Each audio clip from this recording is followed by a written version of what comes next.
हमें तो दर्स देते हैं अपने गिरेबानों में जाके। क्या पहली हुकूमत लेके PDM 1 जब हुकूमत आई, उसी को लेके विद इन अ मंथ नेब का कानून चेंज करवा के 50 अरब रुपए के केसेस माफ नहीं करवाए। It's a ground reality, it's a ground reality deputy speaker, it's a ground reality. क्या ये कह सकते हैं कि अगर इसको इतना ही घुमंड है जमहूरियत पे, हकूक पे, तो एक लफ्ज बताए जब हमारी औरतें जेल गई हैं, एक लफ्ज उन्होंने कंडेम करके बोला है?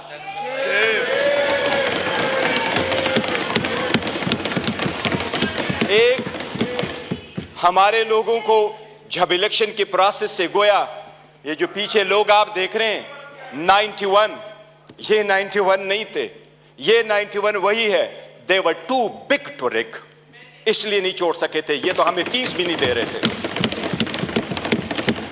प्रपोजलों को रोका, सिकंदरों को रोका, डॉक्यूमेंट्स छीने गए, कैसरा इलाही से उसका दुपट्टा छीना गया। इनको एक लफ्ज उस वक्त ये बोले, इन्हीं सर्कमस्टांसेस में इलेक्शन जीत करके हम आए हैं। स्पीकर साहब, ये कहां डिप्टी स्पीकर साहब, इनको जमहूरियत रास नहीं आती, इनको वो जमहूरियत पसंद होता है।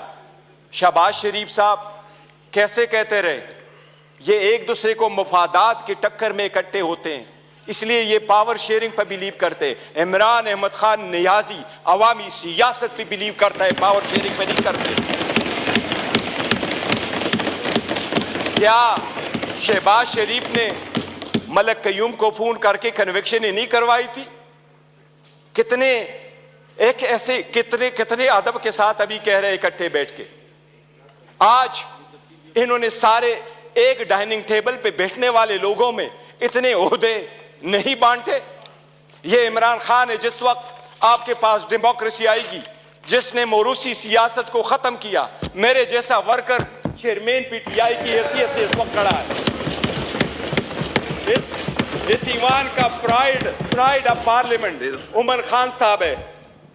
Pride of parliament Umar Khan, जिसके पास शायद ज्यादा वोट तो नहीं आए, he couldn't get most of the vote, but he was the candidate with most credibility, alhamdulillah। हमारा शेर मुल्तान को स्पीकर मुकर्रर किया, वो फर्जंदे मलकन को इमरान खान साहब ने डिप्टी स्पीकर मुकर्रर किया। इनसे पूछे कोई ओहदा किसी को और देंगे क्या? पीपल्स पार्टी में कोई भी और बंदा नहीं है सदारत के लिए कि जरदारी को आप देते हैं? योर ऑनर, डेमोक्रेसी ऐसी नहीं है। डेमोक्रेसी ऐसी नहीं है कि बकेन के दरख्त लगाए और आड़ू की पौधे का फिर आप तस्वर रखे कि आड़ू मिलेंगे। ये बकेन के दरख्त है, अवाम से इनके कोई उम्मीद नहीं है कि इनको आड़ू मिलेगा।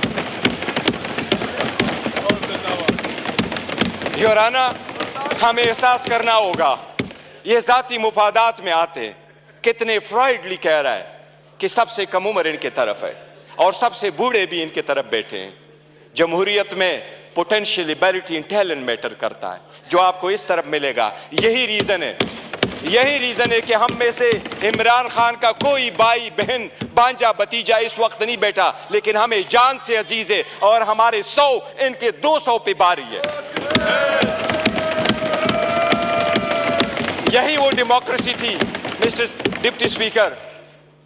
जो लोग हमारे साथ आजाद हुए वो हमसे आगे बढ़े, जो हमारे बाद आजाद हुए वो हमें पीछे छोड़ के गए। जब पाकिस्तान का नाम ले लो, दुनिया के लोएस्ट क्रेडिबिलिटी में आता है। रूल ऑफ लॉ में हम सिर्फ अफगानिस्तान और म्यांमार से आगे, बाकी पूरी दुनिया से पीछे। हम गुर्बत में 37% गुर्बत से नीचे है, नेशनल पॉवर्टी लाइन में 21% नीचे है। हम कैसे आगे तरक्की करेंगे? बाकी गैस, पेट्रोल, बिजली तो दूर की बात, आपको पानी मुयस्सर नहीं है। ये इन लोगों की 4 दहाइयों की कसम रहा है जो अवाम को दिया है। इसलिए इसलिए अवाम ने समझ करके इनको रिजेक्ट कर दिया है। एमकेएमयू वाले वो साथ बैठे थे। मुझे हमेशा से दो पार्टियां अदरवाइज पसंद हुआ करती थी, एक जमात इस्लामी जिसमें फिर भी जमहूरियत है, दूसरा एमकेएम जिसमें मुतवस्सित तबके के लोग शामिल होते थे। लेकिन इस मर्तबा वो भी टिकट लेने वालों के लाइन में लग गए और अपने वसूली की सौदाबाजी की। इनके 15 सीटें बैठ करके दिखाता हूं, 1 2 3 15 सीटें हमारी कराची में उन्होंने ली है, 2 सीट हैदराबाद में ली है। यही वो 15 सीटें जो उनको कहा क्या बेहतर होता अगर ये ओहदे के पीछे न जाते, असूल पे चढ़ते और ये छोड़ जाते, क्या फर्क पड़ता? इनके पास अब ये ना होता। जनाबी स्पीकर, अगर आगे चलना है तो कुछ बेसिक वसूल पूरे दुनिया में होते हैं। पहला वसूल ये आपके सामने वो साइफर का जिक्र कर रहा है।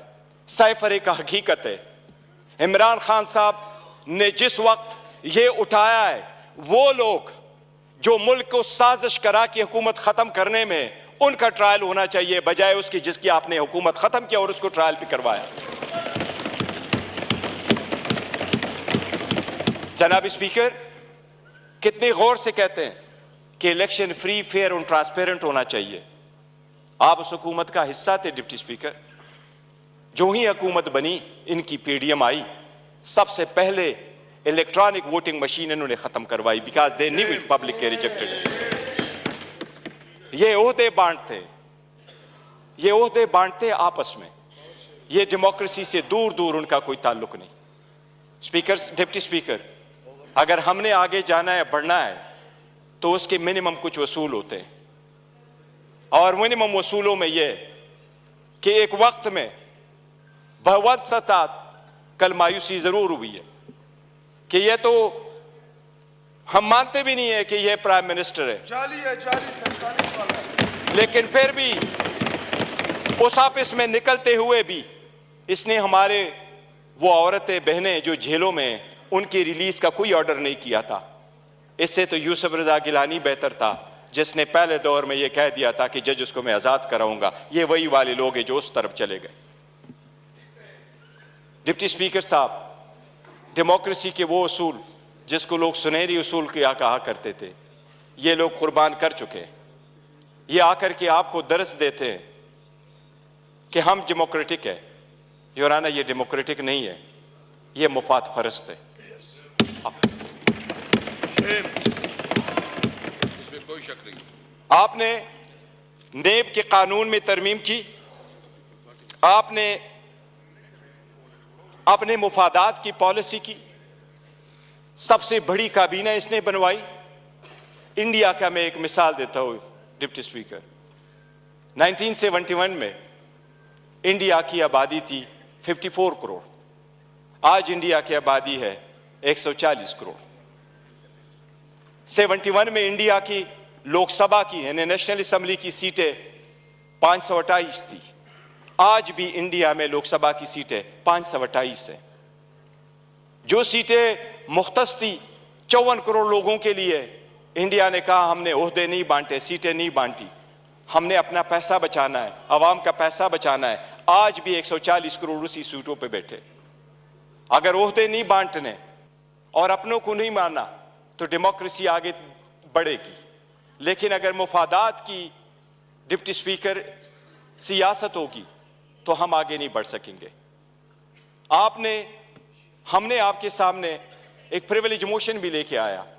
कौन सा लफ्ज है जो उमर साहब का आपने स्पंज किया है, लेकिन हमें नेशनल टीवी पे आप स्पेस नहीं दे रहे। हम आपको रिक्वेस्ट कर करके तक जाते हैं कि हमें टाइम दे बोलने के लिए। इस पार्लियामान में हमारा एक जैसा राइट होना चाहिए। ये स्टेट तो हमारा है और हम अलग-ऐलान कहते हैं कि जब पाकिस्तान की दिफा और सालमियत का आएगा, हम हर किसी के साथ इकट्ठे खड़े होंगे। पाकिस्तान की दिफा में कोई आंच नहीं आने देंगे। जनाब डिप्टी स्पीकर, यह तो आईन में लिखा है कि कोई अदालत यह फैसला दे सकती है कि कोई सादिक और अमीन है या नहीं है, लेकिन आईन में यह कहीं भी नहीं लिखा। पाकिस्तान की किसी अदालत के पास ये इख्तियार नहीं है कि क्या कि कोई मुहिब वतन है या नहीं है। हम सबसे ज्यादा मुहिब वतन है, हमारा लीडर सबसे ज्यादा मुहिब वतन है। इसलिए अगर आगे चलना है, आज 4 दिन हो गए, हर मर्तबा हमारी ब्लैकआउट किया जाता है। इमरान खान साहब की आवाज पे पाबंदी है। बानी चेयरमैन बहलो, वो बोलना है तो बोल दे, नाम नहीं ले सकते। क्यों? जो इस वक्त दुनिया के सबसे पॉपुलर लीडर है, उसके मरहूनी मिन्नती हम सारे बैठे हैं। अगर आप सरकार यह कोई करती है कि बलूचिस्तान के लोगों के लिए तो यह हो कि हम उसको मेन स्ट्रीम में लेके आए, लेकिन हमें इस पार्लियामेंट में होते हुए भी हमें यह नहीं माना जाता कि हम और ये एक जैसे एक व किस्म का राइट है, तो यह चलना मुश्किल हो जाएगा। डिप्टी स्पीकर साहब, आपसे इल्तिजा है कि इस मर्तबा जो हमारे प्रिविलेज मोशन आपके पास आए हैं, हमें इक्वल टाइम दे, इक्वल टाइम दे। हमने पहले दिन कमिटमेंट की है कि हमारी अपोजिशन डिस्ट्रक्टिव अपोजिशन नहीं होगी, कंस्ट्रक्टिव अपोजिशन होगी। हम हुकूमत को अकाउंटेबल करेंगे फॉर इट सेक्शन 2 के हम नहीं मानते कि यह हुकूमत के हकदार है।